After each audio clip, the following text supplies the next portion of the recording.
Hello friends, എല്ലാവർക്കും സുഖമല്ലേ?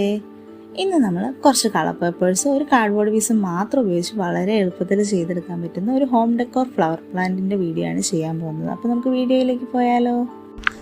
നമ്മളിവിടെ ആദ്യം ഗ്രീൻ കളർ പേപ്പറിൻ്റെ 3 ഷെയ്ഡ്സാണ് എടുത്തേക്കുന്നത്. അതായത് ലീഫ് ചെയ്യുമ്പോൾ നമുക്ക് ഡാർക്ക് കളറിൻ്റെ ലൈറ്റ് കളറിൻ്റെ ഒരു ഇത് വരാൻ വേണ്ടിയിട്ടാണ് അങ്ങനെ എടുത്തേക്കുന്നത്.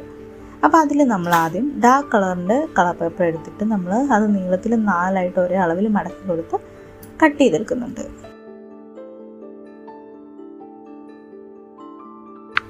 ഇനി നമ്മൾ കട്ട് ചെയ്ത് വെച്ചേക്കുന്ന പീസിൽ നിന്ന് ഒരു പീസ് എടുത്തിട്ട് നീളത്തിൽ വീണ്ടും നമ്മളൊന്ന് നടുവേ മടക്കി കൊടുക്കുന്നുണ്ട്.